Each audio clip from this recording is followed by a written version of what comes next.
Something gets buried every time the hard thing actually happens. Not literally, but close enough to matter. The part that wanted to skip it, the part that had a reason ready, the part that has talked its way out of this exact moment before. That part does not survive the hard thing being done anyway. Every hard thing done today buries something that used to run the show. This is not a one-time event. It happens daily, quiet, unannounced, no funeral, no ceremony, just one more burial added to a pile that keeps growing. That excuse-making part does not go down without trying. It will show up again tomorrow with new reasons, new justifications, fresh attempts to talk its way back into control. But every time it gets buried instead of obeyed, it loses a little more ground, a little more credibility, a little more of whatever made it convincing the first time. That is the actual mechanism behind change. Not one dramatic moment, a repeated burial done daily until the thing being buried stops coming back at all. Today adds one more shovel of dirt. That counts more than it feels like it does. Feeling ready was never promised. Nobody signed up for a guarantee that the moment would arrive feeling settled, prepared, certain. That guarantee does not exist anywhere. Feeling ready was never part of the deal to begin with. Waiting for it assumes a deal that was never actually offered. It assumes there is a finish line somewhere where doubt disappears and confidence simply arrives, fully formed, right on schedule. That finish line is a myth. Most people who eventually do the hard thing do it unready, uncertain, with doubt still sitting right next to them the entire time. The difference is not the presence or absence of readiness. It is the decision to move regardless of which one shows up. So waiting to feel ready is not patience. It is a stall dressed up as preparation, postponing something that was never actually contingent on feeling a certain way to begin with. The deal never included that feeling. It only included the moment and what gets done inside it. Move now. Ready was never coming. The training did not become easier over time. That expectation, common as it is, was simply wrong from the start. What actually changed was something else entirely. The training stayed hard. Something else got tired of being weak instead. Difficulty does not lower itself out of sympathy for repeated effort. The weight stays the same weight. The hours stay the same length. The discomfort does not soften just because it has been faced before. What shifts is the relationship to that discomfort, a growing impatience with the weaker version showing up to face it, a frustration that finally outweighs the comfort of staying exactly where things were. That frustration becomes fuel. Not motivation in the soft sense, something closer to refusal. A flat refusal to keep being the version that needed things to be easier in order to continue. So the hard stayed hard. The tired of being weak grew sharper, louder, harder to ignore. That shift is the actual progress, more than any change in difficulty ever was. Discipline gets described in ways that sound noble, abstract, almost philosophical. Strip all that away and it becomes far simpler. Discipline is just doing it on the exact days a promise was made not to. Every excuse has a counterpart, a day specifically set aside in advance where skipping felt justified. Discipline shows up precisely on that day, not the easy days, the ones already mentally marked as exceptions. That is the entire test. Anyone can follow through on a day with no resistance. The real measure happens on the day resistance was already expected and quietly approved of in advance. Breaking that pattern requires catching the moment the excuse gets dressed up as reasonable, recognizing it, and doing the thing anyway, specifically because it was the day permission had already been granted to skip it. That single decision, repeated enough times, becomes the entire difference between someone who talks about discipline and someone who actually has it. Today might be one of those marked days. That makes today the exact day this matters most. Hatred and need rarely show up together. Most things either get tolerated or wanted, not both at the same time. This was the exception. Every rep that got hated was also every rep that got needed. That contradiction is uncomfortable to hold. It would be easier if the hard things felt good, or at least felt neutral. They did not. Every single one carried real resistance, real discomfort, a real desire to stop before it was finished. And every single one was still necessary, regardless of how unpleasant it felt in the moment. That is the actual relationship most growth has with effort. Not enjoyment, necessity, sitting right next to discomfort, refusing to wait for the discomfort to clear before showing up. So, hating the rep was never a reason to skip it. It was simply part of what the rep cost. Paid anyway, because the need underneath the hatred never went away just because the hatred was loud. Purpose does not get discovered in stillness. It does not arrive while resting, waiting, or hoping clarity shows up on its own schedule. Purpose gets built, one unwanted morning at a time, not found sitting still. This reframes the entire search. Most people treat purpose like an object waiting somewhere to be found, if only the right amount of searching or reflection takes place. It is not an object.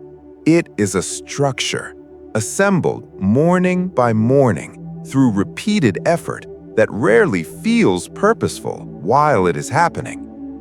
Each unwanted morning, shown up for anyway, adds a brick to something that only becomes recognizable as purpose much later, once enough of them have stacked together.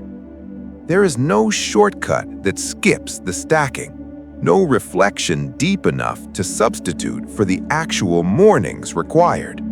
So the search ends here, not in more thinking, in the next unwanted morning, shown up for exactly like all the ones before it. That is where purpose actually comes from. Nobody applauds the tired version of showing up. There is no audience for the day's effort get given despite exhaustion, despite wanting to stay still instead. That absence of applause does not change what those days are worth. Nobody claps for tired. Show up anyway. The days that get celebrated, looked back on fondly, are rarely the actual days that built anything. Those tend to be the polished days, the easy wins, the moments that photograph well. The tired days, unphotographed and unapplauded, are doing the heavier lifting underneath all of it. That imbalance is uncomfortable. It means the most important work often happens without any recognition attached to it at all. This requires showing up, specifically without expecting credit for it. Not because credit does not matter, because waiting for credit before showing up tired turns into another excuse dressed up as fair. The tired days do not need applause to count. They count regardless. Show up for them the same way, regardless of who is watching or whether anyone claps at all. There is a specific person being built right now. Not from the easy mornings. From the exact mornings the weaker pattern would have skipped without a second thought. The person being built is made from the mornings the old pattern would have skipped. Those mornings carry more weight than the comfortable ones. They are the actual proof that something has changed, beyond just intention or talk. Every morning the old pattern would have used as an excuse, that instead got shown up for anyway, becomes part of the foundation for whoever is being built from this point forward.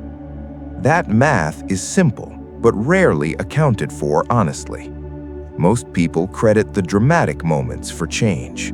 The actual credit belongs to the unremarkable mornings nobody else even noticed happening. So, the next morning that feels skippable is exactly the kind of morning this gets built from. Not despite the resistance, because of it. The building does not stop. It just keeps stacking, one resisted morning at a time. Comfort gets chased constantly. It feels like the reasonable goal, the thing worth optimizing every decision toward. But comfort, fully achieved, has never once produced anything beyond itself. Comfort never made anyone extraordinary. It just kept them comfortable. That is the entire ceiling comfort offers, nothing more. A pleasant, stable, unremarkable existence with no requirement to grow beyond wherever it currently sits. Anyone aiming for something beyond that ceiling has to be willing to leave comfort behind repeatedly, on purpose, without waiting for permission from how good staying comfortable would feel instead. That trade is not popular. Comfort is easy to defend, easy to justify, easy to mistake for wisdom. But the people who built anything worth noticing were rarely the ones who stayed comfortable the longest. They were the ones who treated comfort as a signal to push further rather than a destination worth settling into. So comfort gets noted, respected for what it is, and then deliberately left behind, again, today. Motivation gets treated like a prerequisite, something required before action becomes possible. That requirement was rejected here entirely. Motivation is for people who have not started yet. Motivation is loudest before anything actually begins. It is the spark that gets someone to consider starting in the first place. Once movement is already underway, motivation becomes far less relevant. What replaces it is momentum, habit, and a decision that no longer waits for inspiration to show up before continuing. Waiting for motivation, once already in motion, is a step backward. It introduces a requirement that movement itself had already made unnecessary. So motivation gets left behind, the same way training wheels get left behind once balance is no longer dependent on them. This does not mean nothing ever feels inspiring again. It means inspiration stops being the trigger required for action to happen. Action happens regardless. That is what already being in motion looks like. There were days the wanting was completely absent. No desire to show up. No internal pull toward the task at hand. Those were not the wasted days. Every day the wanting was missing was exactly the day that mattered most. Days filled with eager desire to show up require very little discipline at all. The desire does most of the work on its own. The days where wanting was completely absent and the task still got done anyway are the days where discipline actually had to operate independently of feeling. That independence is the entire point. A discipline that only works when motivation happens to be present is not actually discipline. It is convenience mistaken for commitment. So the days that felt empty of desire, completely unwanted from start to finish, deserved more credit than the easy ones. They are the actual evidence that something real is being built here, separate from whatever mood happened to show up that morning. Those days mattered most. They still do every time one shows up again. Strength gets imagined as something felt, a surge, a sensation that confirms its own presence. That picture is incomplete. Strength is a debt paid daily, regardless of whether it feels present or not. A debt does not care about mood. It does not negotiate based on how tired the one paying it happens to feel on a given day. It simply requires payment, on schedule, regardless of internal weather. Strength operates the same way. It is not a feeling waiting to be summoned before action becomes possible. It is an obligation met daily, whether the feeling shows up alongside it or not. That reframe removes an excuse that feeling-based definitions of strength always leave available. If strength is a feeling, its absence becomes a valid reason to skip the payment. If strength is a debt, the feeling becomes irrelevant. The payment still gets made. So today's payment happens regardless of what shows up internally to argue against it. That is what actually keeps the debt from compounding into something far harder to pay later. There is a part that always has an excuse ready, loaded, waiting, available the instant resistance shows up. That part has not changed much. What changed is whether it gets listened to. The part with the excuse never stopped talking. It just stopped getting listened to. Silencing that part entirely is not realistic. It will keep producing reasons, justifications, perfectly reasonable-sounding arguments for why today should be the exception. The actual shift is not the absence of that voice. It is a growing refusal to act on what it says. That refusal takes practice. Every time the excuse shows up and gets ignored anyway, the habit of ignoring it gets slightly stronger. This does not require defeating that part in some dramatic internal confrontation. It requires simply not following its instructions repeatedly until not following becomes the default response instead of the difficult exception.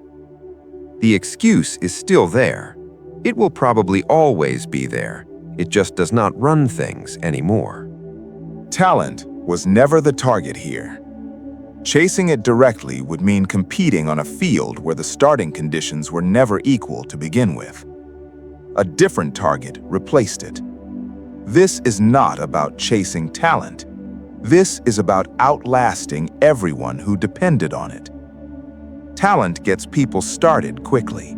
It rarely keeps them going once the work gets repetitive, unglamorous, and far less exciting than the early progress suggested it would stay. Outlasting requires something talent alone does not provide: patience, tolerance for boredom, a willingness to keep showing up long after the natural spark that talent provided has faded into routine. That is the actual race being run here, not a sprint against people who started ahead, a long, unglamorous distance where talent fades and consistency becomes the only thing left determining the outcome. Most of the talented eventually stop showing up once the excitement wears off. What remains afterward is whoever kept going regardless of whether excitement was present at all.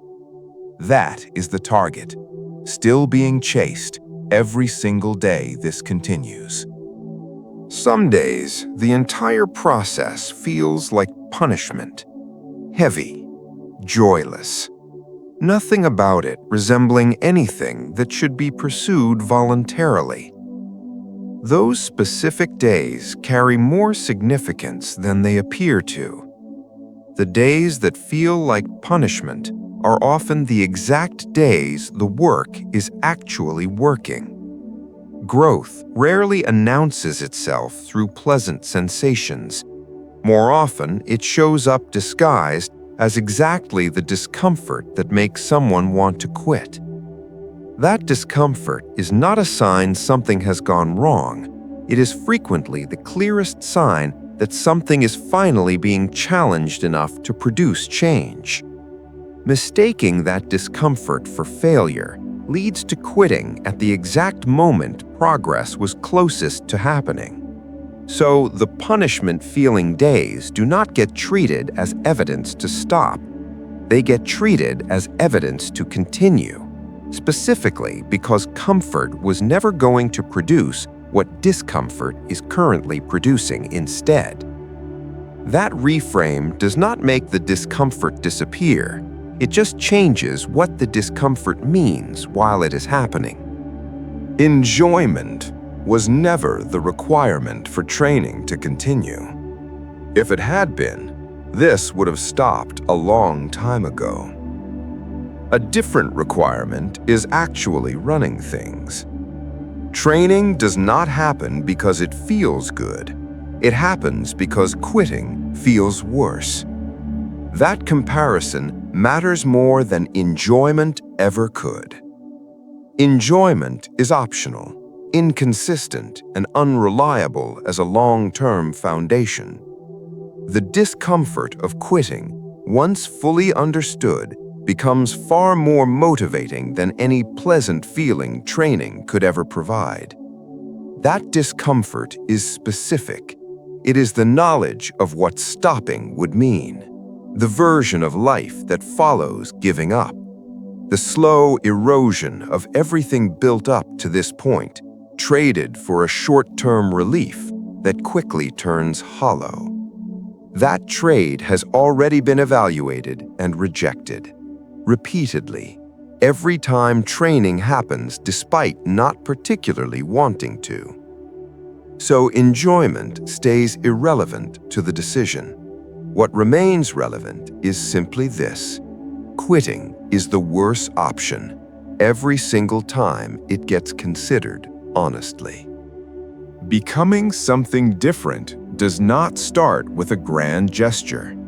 It starts somewhere much smaller, much closer, much harder to dress up as impressive. Becoming something different starts with the exact thing the old pattern avoided.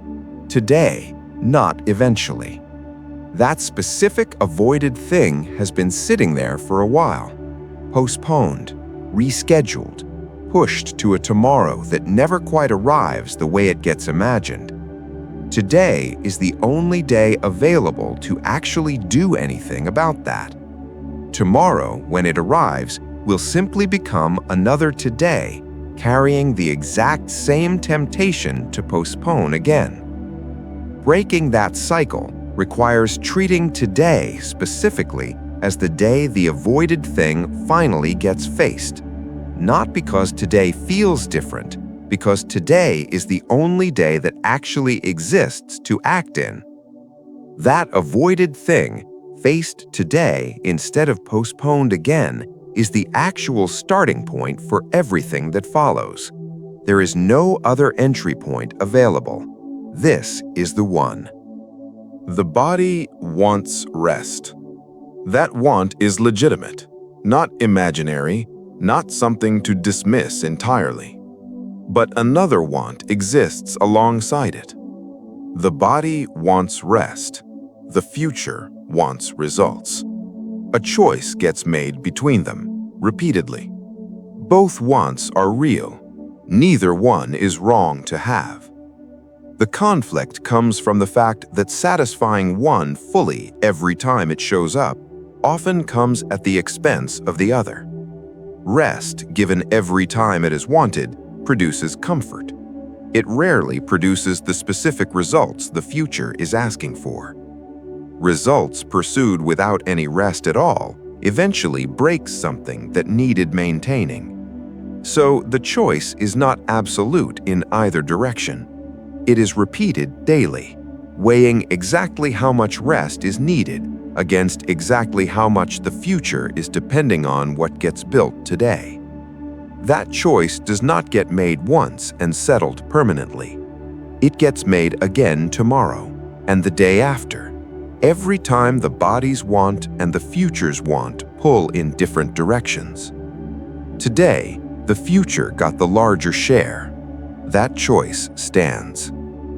Strength gets imagined sometimes as something that arrives smoothly, skipping the unpleasant middle section entirely. That version of strength has never actually existed. There is no version of strength that skips the part that is unbearable to get through.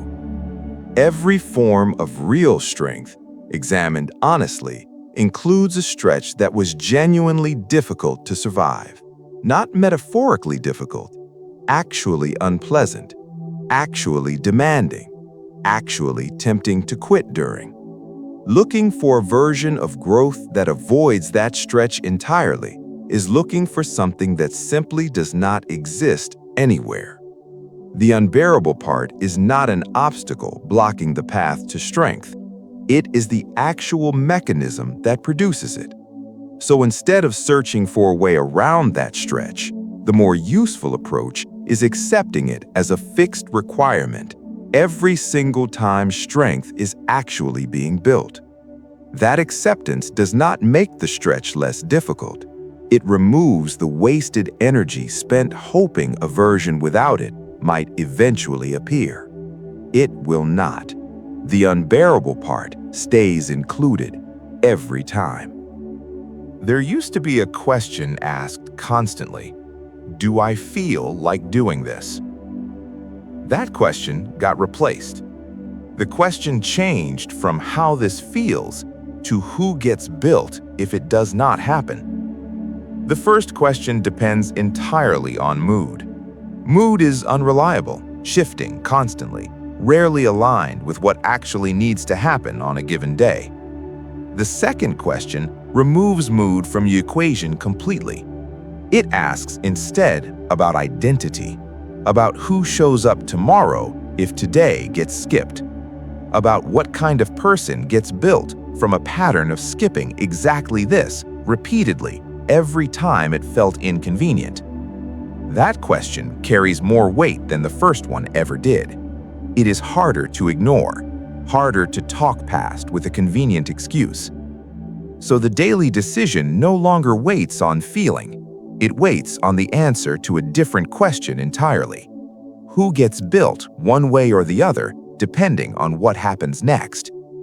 That question gets asked again tomorrow, and the answer every single time decides exactly what gets built from here forward.